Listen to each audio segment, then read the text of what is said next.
Salve, salve galera, sejam bem-vindos a mais um Pode Chegar, podcast do nosso mandato, diretamente aqui dos estúdios da Assembleia Legislativa, trazendo vários temas que são aliados do mandato e que, claro, conectam aí Brasil, São Paulo. E hoje nós vamos falar sobre adoção, vamos falar sobre o direito às origens. E eu estou recebendo aqui com muito prazer a Larissa Alves, que é jornalista formada pela PUC Campinas e bacharel em Direito também pela Mackenzie. É adotiva, cofundadora da Associação Brasileira de Pessoas Adotadas e do Adotivas Podcast, e é também idealizadora do projeto Olhar Adotivo nas redes sociais. Larissa, obrigado por aceitar o convite e obrigado também, já aproveitando, agradecer a sua participação na nossa reunião da Frente Parlamentar. Obrigada, deputado Caio. Muito obrigada pelo convite para participar tanto da frente quanto aqui do podcast. Muito importante a gente ter esse espaço no Mês Nacional da Adoção. É isso, dia 25 agora é o Dia Nacional da Adoção, tem várias caminhadas rolando. Eu sempre participo aqui da Paulista, em São Paulo, e tento participar sempre na Praia Grande também, de uma caminhada muito boa do grupo de apoio lá da Praia Grande. Vamos ver como é que vai ser, porque esse ano as duas farão no dia 26, então estou me reorganizando aí. Larissa, para começar, eu queria que você explicasse um pouco desse movimento que você, a Gisele, a Fernanda e a Jéssica montaram a respeito desse olhar da adoção pelas pessoas adotivas. Queria que você pudesse já entrar diretamente aí nesse tema, porque a gente sempre, claro, escuta da adoção sobre diversos temas, mas realmente vocês têm mudado um pouco da minha interpretação mesmo a respeito da adoção a partir desse olhar. Bom, eu, a Gisele, a Jéssica e a Fernanda, nós somos adotivas e nós todas vivemos na nossa própria história essa falta de referências adotivas. Então, quando a gente foi conhecendo outros adotados, descobrindo projetos que estavam sendo feitos, conhecendo muito do movimento adotivo internacional, a gente teve muita vontade de ampliar essa discussão. Por exemplo, a gente está aqui agora num podcast, que é um espaço, né, muito rico para trocas, e a gente sentia essa falta de um podcast, de um espaço para ampliar essa reflexão adotiva também em outras mídias.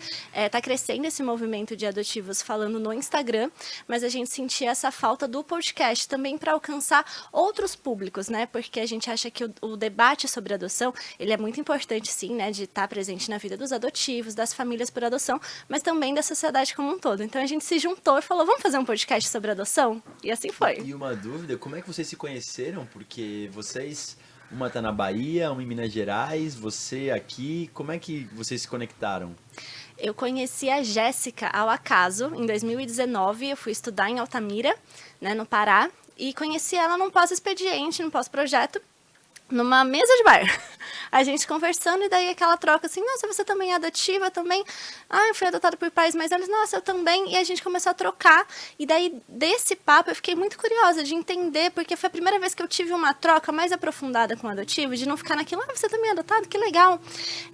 Nossa, será que isso é coincidência entre a gente ou vários adotivos sentem isso? E daí eu fui para as redes sociais procurar outros adotivos e isso viralizou no Twitter. E foi assim que eu cheguei na Gisele. Tá. Pelo Twitter, e aí, procurando outros adotivos que estavam também nessa mesma busca, cheguei no perfil da Fernanda, né, o @euadotiva, que existe até hoje, e aí a gente se juntou e seguiu em contato. Que legal. Para quem não acompanha, vale a pena conhecer. A gente teve a chance de ouvi-las aqui na Frente Parlamentar e são falas muito ricas. E eu queria que você trouxesse, Larissa, a respeito desse direito às origens, que é um direito que está consignado, inclusive, mas que foi ao longo do tempo, assim, acho que deixado um pouco de lado e agora vocês têm feito um grande movimento para que as pessoas conheçam esse direito. Eu queria que você pudesse explicar para o nosso público o que significa o direito às origens. O direito às origens, ele é um direito adotivo. É importante que a gente bata bastante nessa tecla de que é um direito, porque até hoje o debate, o senso comum debate essa questão como se eu fosse adotiva eu não iria atrás, ou eu sou adotiva, não quero saber da minha origem porque fui muito bem criada, né, tive muito amor. E uma coisa não se confunde com a outra, é um direito, está posto, e que os adotivos podem ter acesso a isso, está regulamentado no ECA. Tem tratados e convenções internacionais que falam também, né, os adotivos de forma geral, ao redor do mundo, de ter esse direito assegurado, porque isso é muito importante, tanto para uma reconstrução psíquica de si, quanto para questões de saúde mesmo. Quando a gente vê campanhas, né, nacionais de saúde preventiva, adotivos muitas vezes estão deixados de lado porque eles não têm essas informações. Então, o direito adotivo, o direito às origens é um direito adotivo que no Brasil está regulamentado no ECA, e que garante ao adotivo essas respostas. Nos aprofundando um pouquinho mais, porque eu fiquei bastante curioso. Quando a gente fala de saúde, por exemplo, nesse tema, o porquê que é importante que esses direitos à origem, eles se conectam aí com saúde pública, até, imagino eu, óbvio, que é para a pessoa poder saber, né, a sua construção, enfim, tudo que diz respeito à questão biológica também, tão importante para a gente poder detectar eventuais doenças no futuro. Mas eu queria que você pudesse se aprofundar um pouquinho mais sobre isso. A anamnese, ela está presente, né, em várias consultas, então todo o adotivo, em algum momento da sua vida, ele vai passar para um médico que vai perguntar sobre esse histórico de família. Só que para os exclusivamente biológicos, isso é um lugar tão comum que a gente não pensa que algumas pessoas podem não ter essa resposta. Então, tanto para a gente evitar um constrangimento, quanto para a gente garantir que essas pessoas de fato sejam inseridas em campanhas de saúde preventiva. Então, o adotivo, ele poder, né, saber o que ele pode vir a ter, ele poder ter um cuidado, né, adequado, preventivo da sua saúde, e isso impacta não só o adotivo, mas também as suas futuras gerações. Então, muitos adotivos têm, às vezes, questões genéticas que pulam uma geração, e aí os filhos, né, biológicos desses adotivos surge alguma questão que faz com que eles tenham essa necessidade de buscar. Então, Perfeito. a gente poderia, né, Já, economizar tempo. exatamente, já. E esse direito, ele está constituído, óbvio, mas o ideal é que os próprios pais que, enfim, que adotaram, que eles possam também, desde o início, já iniciar esse processo, não esperar completar os 18 anos, né, Larissa? Isso é a partir dos 18 anos ou ele é um direito que recorre a essas pessoas desde sempre? O direito às origens, na prática, ele pode acontecer desde sempre. É que quando você é menor de idade, você tem que ter esse suporte da sua família, Sim. que seria importante, porque um adotivo ele não vai sozinho no judiciário para solicitar informação. Então, quanto mais tiver o apoio dos pais, melhor. E isso pode ser feito antes. Mas sozinho, com 18 anos, ele pode fazer. Só que tem uma problemática nisso. Como ainda tem todo um tabu sobre esse assunto, muitas famílias às vezes não sabem lidar direito com essa questão. Então, por que o adotivo tem sempre que mediar pela família adotiva e por que não tem nenhum núcleo especializado em fazer, né, essa mediação entre o adotivo, sua família por adoção ou até mesmo sua família de origem, para que esse assunto não seja um tabu? Eu imagino que o receio dos pais que adotaram, por exemplo, é que possa ter, assim, parecer que o adotivo não está feliz com a adoção, um pouco de ciúme também, que eu acho que deve gerar nos pais. Tem um pouco disso? Tem bastante disso, sim. Porque tem muitos tabus, né, envolvendo isso. Culturalmente, a gente é ensinado a ser família exclusivamente biológica. A gente não é ensinado, Sim. de fato, a garantir essa riqueza da diversidade da adoção. Então, mas essa luta em relação a essa padronização também é importante, porque por muito tempo o adotivo não tinha nem direito à herança. Então levou um tempo para o adotivo conseguir garantir os seus direitos e deveres iguais aos filhos exclusivamente biológicos. Então, para combater o preconceito, por muito tempo foi, não, uma vez que você foi adotado, tá tudo igual, não precisa, esquece isso. Só que daí por isso que a gente traz essa necessidade de atualizar os discursos. Daí quando a gente olha mundialmente, não é só aqui no Brasil, não é só a Larissa, as adotivas, a Associação Brasileira de Pessoas Adotadas falando. Tem vários adotivos mostrando, olha, eu poder aprofundar a minha história para ter uma resposta psíquica sobre mim é importante. Isso não necessariamente quer dizer construir vínculos com as famílias de origem, isso não tem nada a ver com falha das famílias por adoção, é só uma resposta que é tão normalizada para outras pessoas, da ciência, religião, todo mundo fala de origem, tem gente tirando cidadania italiana, cidadania portuguesa, falando sobre antepassados de forma geral, e isso deveria, né, fazer o seu histórico médico, tendo a saúde preventiva. Então é só trazer isso para os adotivos. Então os pais não precisam ter medo, é super normal. Bom, e aí daí nasce a Associação Brasileira das Pessoas Adotivas.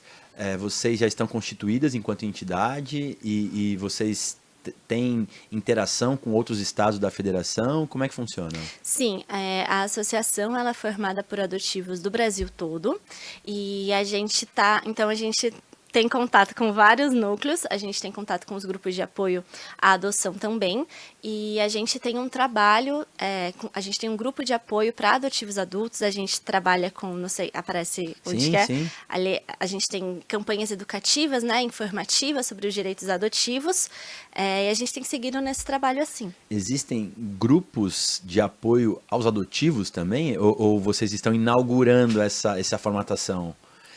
Como existem, por exemplo, vários grupos de apoio à adoção, inclusive a gente aqui pela Frente Parlamentar apoia todos eles, a gente estimula que eles possam ser formados com pessoas capacitadas, mas para a pessoa adotiva, eu não conheço. Essa é a primeira formatação que vocês estão fazendo ou já existem espalhados no Brasil outros vários grupos assim? Não, já existiam grupos, Tá. por exemplo, o Alexandre Lucchesi, do livro Vida de Adotivo, ele fez um grupo de apoio, eu participei desse grupo, foi por onde eu conheci, por exemplo, a Carolina, que hoje ela é uma das mediadoras do nosso grupo de apoio da Associação Brasileira de Pessoas Adotadas.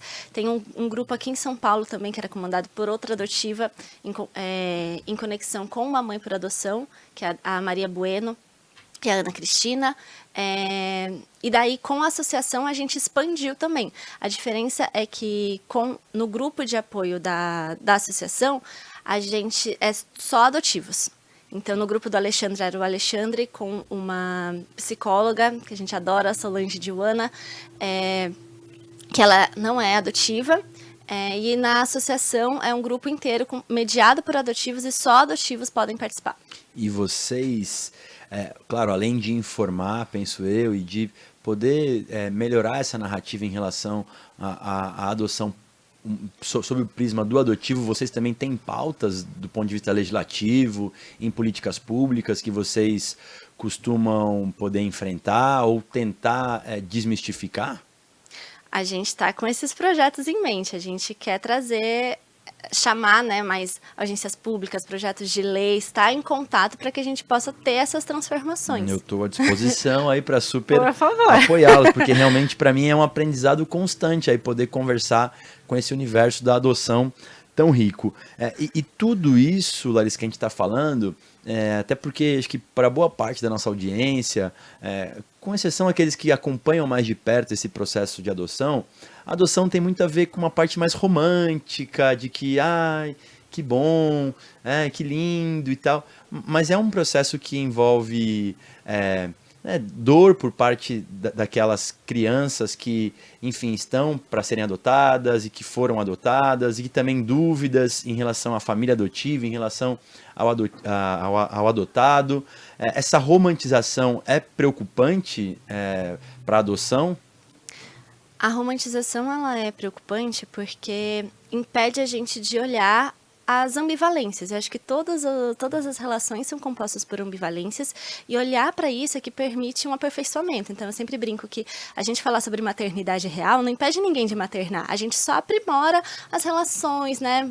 Melhorando tanto para essa mulher, pensando em rede de apoio, pensando em tudo isso. A gente falar sobre relacionamentos abusivos não impede ninguém de se relacionar, mas traz uma qualidade. Então, a gente negar as ambivalências da adoção é muito prejudicial, porque se a gente só fala assim, doutor, não precisa olhar para isso, a gente deixa de olhar direito às origens de forma ampla, a gente não está olhando para a saúde preventiva, a gente está fortalecendo um tabu que não tem nada a ver com a realidade sobre esse adotivo que busca é um ingrato, sendo que, né, que nem a gente conversou agora há pouco, essa necessidade de uma resposta psíquica está presente em várias outras relações na sociedade. Então, como que a gente vai melhorar a adoção se a gente não fala sobre o que precisa? Sim.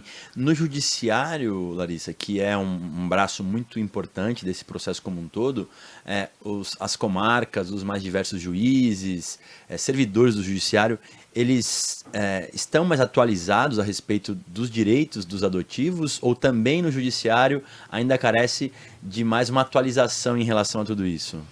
Acho que o cenário como um todo está passando por uma transformação. Então, nós, tanto enquanto associação, enquanto coletivo Adotivas, eu, por meio do Olhar Adotivo, a gente já foi convidado para participar de vários projetos junto, né, ao judiciário, treinar equipes técnicas. Então, tem ampliado esse espaço, mas, lógico, é um cenário muito recente e a gente precisa de muito mais. Mas eu sou otimista, estou vendo que está acontecendo uma boa movimentação. O fato da gente estar aqui agora, eu vejo como um super já é um caminho, já é um positivo. sinal, né? E aí explica pra gente, porque a gente falou um pouco sobre a Associação Brasileira, o podcast de vocês que traz várias informações e atualizações sobre esse tema incrível, nesse olhar por 4 mulheres, o que é mais legal ainda, né? Porque tem essa questão de gênero também. Mas e o projeto Olhar Adotivo? Qual é a finalidade real? E esse é um projeto mais teu mesmo, você quem é a fundadora? Uhum. Todos os objetivos são ampliar esse espaço adotivo na sociedade. Por exemplo, o Mês Nacional da Adoção, por muito tempo, ele foi pautado sem essa participação adotiva. Então, a gente quer ampliar esse espaço adotivo para a gente poder olhar para essa perspectiva do adotivo sem tabu. Por exemplo, em outros países, a gente tem uma série que está até disponível na Netflix, que é a Collie em Preto e Branco. É um adotivo, né, um esportista, que conta a sua história e tem esse espaço para narrar, e o quanto é importante a gente olhar para isso para aprimorar a adoção. Então, a gente queria muito trazer isso aqui para o Brasil. Falta vocabulário para a gente explicar o que significa ser adotivo. Que nem essa confusão sobre, é só filho, então a gente nunca deve usar a palavra adotivo. Mas se a gente não usa a palavra adotivo, como que a gente se encontra? Como que a gente entende que existe um migrar? Existe uma relação tanto de sangue quanto de sobrenome. Então, a gente atualizar o discurso. Então, o Olhar Adotivo, ele surge nessa... É um trabalho mais pessoal de tradução e pesquisa dessas questões adotivas no Instagram, e também em outras redes, como jornalista eu escrevo sobre isso também, e aí o podcast para ampliar por meio de outras mídias, e a associação para a gente estar presente em vários espaços para além da internet também. A gente está nessa vida institucional real, também, sim. real aqui, que é importante. Na nossa frente parlamentar, a Jéssica, que é filha adotiva, graduando em psicologia, ela trouxe bastante o tema da saúde mental. A saúde mental é também uma das preocupações que a associação, que o projeto, que o podcast tem, especialmente com os filhos adotivos?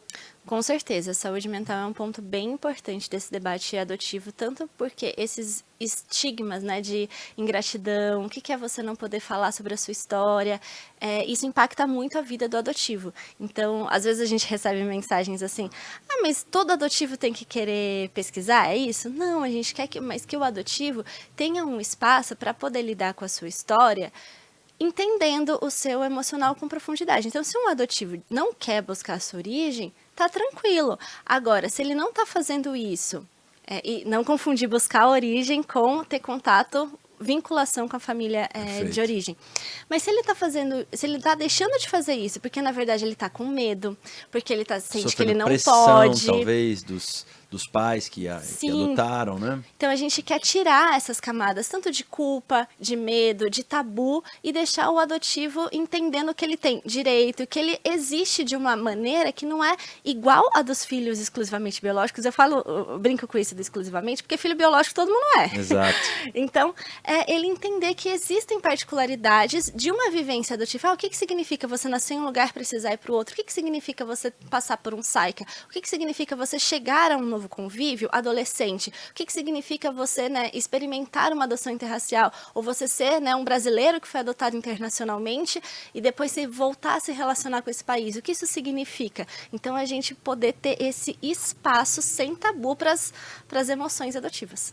Forte. E, Larissa, nos SAICAs, né, que são os serviços de acolhimento institucional de crianças e adolescentes, vocês também chegam a fazer algumas palestras? Vocês têm contato com os mais diversos que existem, espalhados aí pelo Brasil?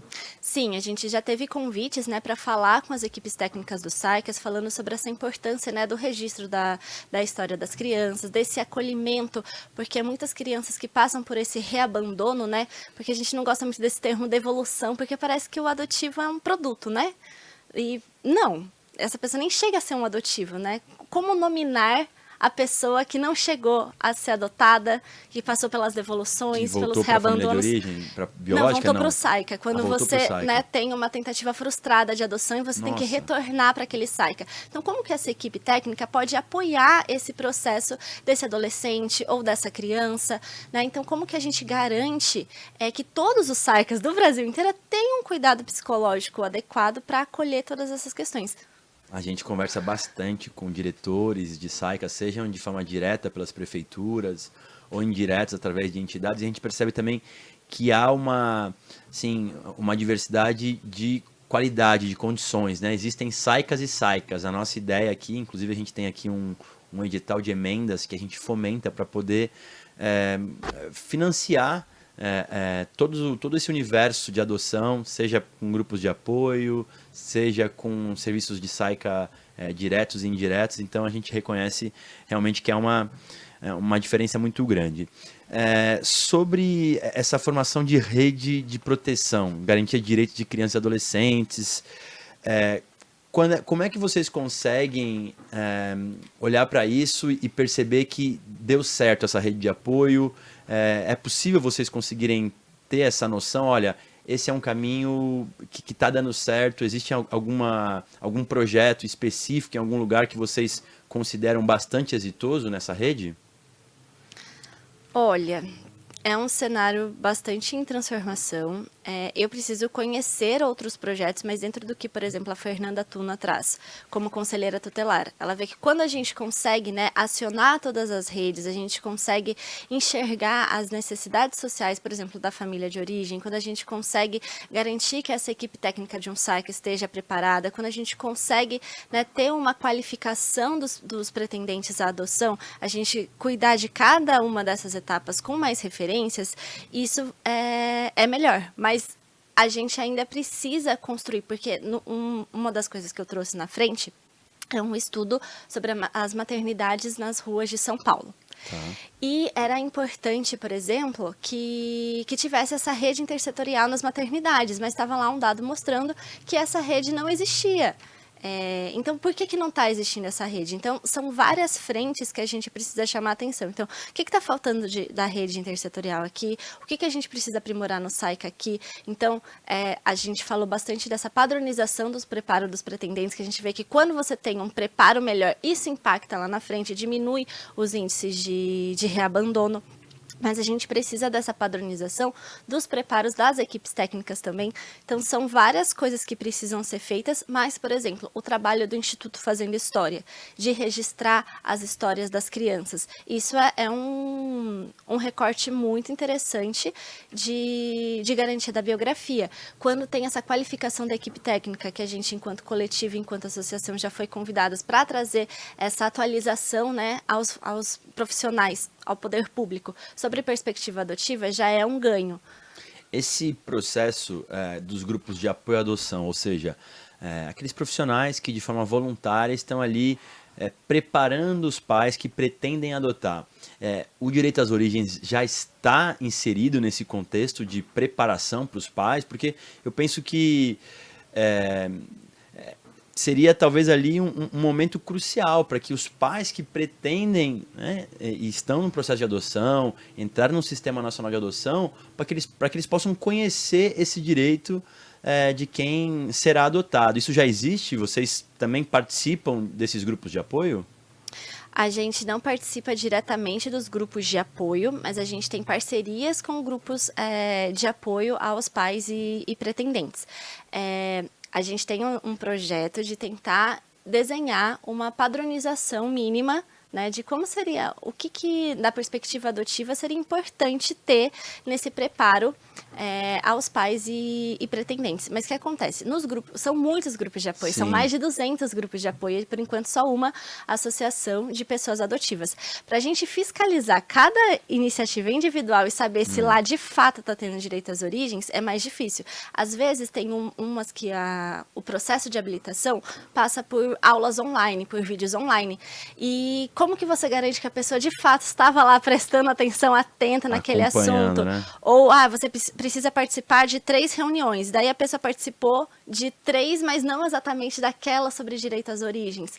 Então ainda fica muito solto. Então a gente quer que tenha essa base comum, direito às origens, letramento racial. A ANGAAD pode ajudar de alguma forma? Vocês têm uma relação boa com a ANGAAD, que é a Associação Nacional dos Grupos de Apoio? Sim, a gente tem contato com a ANGAAD e o ideal é a gente seguir fortalecendo redes para colocar essas ideias em projetos palpáveis, né? Muito bom. Larissa, a gente vai já ir para o encerramento do nosso bate-papo. E aqui em São Paulo a gente conseguiu emplacar uma lei importante, que é do nome afetivo. Conseguimos fazer uma luta importante também quando aprovaram uma lei confundindo aqui as funções da família acolhedora, se confundindo bastante com família pretendente à adoção. Mas ainda tem muitos desafios pela frente, desde a ampliação das comarcas especializadas, as varas especializadas da infância e juventude. A gente, né, quer poder difundir boas práticas como essa que nós estamos aqui fazendo hoje. Você tem alguma sugestão de algo que São Paulo, seja do ponto de vista do Tribunal de Justiça, seja na Secretaria de Justiça Estadual, poderia praticar para poder melhorar esse processo da adoção como um todo? Se tivesse que falar alguma sugestão específica? Nossa, é difícil falar uma sugestão eu sei específica. que é um todo, né? Mas eu vou falar as duas primeiras que vieram à minha mente aqui agora. Primeiro, a gente ter dados sobre o estado de São Paulo. Por exemplo, quantas adoções de fato estão acontecendo, quantos índices de reabandono a gente tem, por que esses reabandonos estão acontecendo, qual que é essa base comum dos grupos de apoio que acontecem aqui. A gente consegue desenhar uma padronização? As varas, né? E aí, nesse caso, a turma da Infância e Juventude do Tribunal não consegue passar esses dados de forma mais efetiva para vocês? Do Tribunal de Justiça mesmo de São Paulo, porque eu acho que ali eles têm, imagino eu, um número bastante razoável de famílias que estão no Sistema Nacional, de crianças que estão no serviço de acolhimento, aquelas que já estão aptas, por exemplo, para serem adotadas, porque eu mesmo quero poder questioná-los a esse respeito, porque eu achei que nós tivéssemos dados mais atuais a respeito de tudo isso. A gente precisa cobrar esses dados e cobrar essas pesquisas, assim, parcerias com universidades para a gente medir o que significa ser adotado a longo prazo, saber o que está sendo passado de fato nas habilitações, checar os grupos de apoio, checar essa questão das adoções compartilhadas, as pessoas de fato estão convivendo e essas famílias de fato estão garantindo que essa pessoa descubra que ela é adotada, porque a adoção compartilhada, só para esclarecimento aqui. Tá. A gente tem, por exemplo, grupos de irmãos, 4 irmãos. E daí, às vezes, seria muito difícil eles serem adotados por uma família só. Uma família adotar 4 pessoas. Então, o que a gente faz? 2 grupos de famílias por adoção vão adotar 2 grupos de irmãos. E a ideia é que eles mantenham o vínculo. Mas na prática, muitas vezes isso não acontece. Então, como que a gente garante que nem o exemplo que eu dei hoje lá na frente? Irmãos que se encontram ao acaso. Pois é. Não dá para isso seguir acontecendo. Parecia uma coisa de filme, mas que realmente acontece. Eu falei ali nos bastidores com a Jussara, né, presidente da ANGAAD, e ela falou, Caio, parece uma coisa muito difícil de acontecer, mas é absolutamente possível e inclusive aí envolvendo, porque são 2 irmãos que de alguma forma têm empatia, mesmo não sabendo que são, já pensou que isso pode acontecer caso os 2 irmãos passem a ter uma relação. Olha o quanto é importante o direito às origens, que foi o nosso início do bate-papo aqui. Então, você falou de dados e aí você ia falar de outra pauta principal que você ia sugerir. Eu queria que tivessem mais espaços adotivos mesmo, esses grupos de apoio pros adotivos. Tá. Esse cuidado adotivo a longo prazo, que o nosso histórico médico fosse assegurado. Então dados e mais grupos de apoio aos adotivos. De fato, nós temos aqui em São Paulo, salvo engano, você falou em 200, é no Brasil todo? No Brasil, isso. Tá. Aqui em São Paulo, salvo engano, na última conta que a gente tinha feito, são próximo a 80 grupos de apoio, só em São Paulo. Então, e eu mesmo aqui, na minha inocência de eventualmente estar colaborando, a gente fica estimulando para que cidades mais robustas, por exemplo, tenham grupos de apoio, né?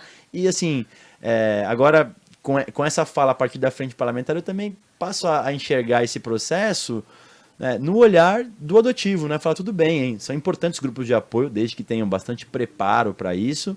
Mas e quem está acompanhando essas pessoas que foram Sim. adotadas, né? As campanhas nacionais de direito às origens também. Talvez uma coisa que a gente pode fazer é um grande mutirão, né, de Sim. direito às origens para buscar esses processos, uma qualificação de, olha, o que a gente vai colocar nesses processos e ter essa padronização, porque é isso, às vezes o adotivo ele está em busca de uma foto, de uma história, e às vezes ele não quer ter contato com a família de origem. Só que se esse processo, as informações são tão rasas, tão escassas, ele vai ter que precisar acionar essa família de origem, porque senão ele não vai ter essa resposta. Ou uma família adotiva, às vezes, de outras gerações, que tem uma dificuldade de lidar com esse assunto. A gente precisa ter núcleos que acolham o emocional dessas famílias por adoção para ajudá-las a entender sobre isso e, às vezes, apoiar esse adotivo, porque não necessariamente ele precisa acionar essa família por adoção para mostrar algo que é um documento pessoal seu. Exato. Não, é um aprendizado permanente para mim aqui esse tema, mas eu quero te agradecer muito, viu, Larissa, por você ter topado participar não só da reunião da Frente Parlamentar, mas agora aqui conosco. É importante que pessoas como você possam cada vez ter mais voz, ter mais vez, para poder trazer também a adoção por esse prisma. Quero que você possa deixar aí uma mensagem final e agradecendo já aqui em nome da Assembleia a sua participação conosco.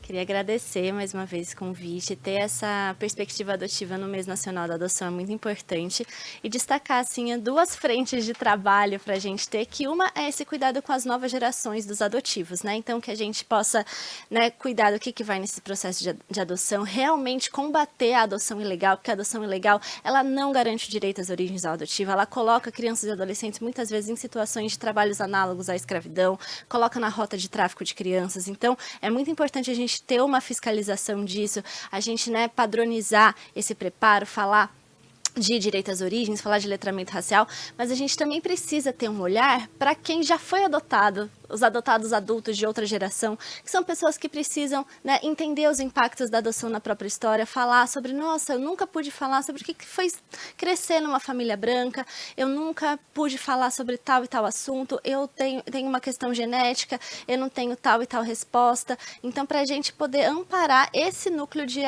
tem adotados, o grande grupo de adotados ilegalmente, como que a gente garante tanto respostas de histórico médico quanto respostas psíquicas para esse grupo? Então a gente vai ficar dependendo dos testes genéticos, a gente pode pensar num grande banco de dados genético nacional para a gente amparar essas pessoas. Então pensar nesses, aperfeiçoar, né, a adoção para as novas gerações, mas cuidar de todos esses adotivos que estão aqui rapidinho, porque às vezes chegam adotivos de 60, 70 anos nos nossos grupos e eles falam, nossa, como foi importante poder falar sobre isso agora. Então, sempre é tempo. Então, se uma pessoa consegue estar mais em paz com a sua história, ter respostas, se entender enquanto adotivo, nossa, para mim, dúvida, vai uma ser alegria.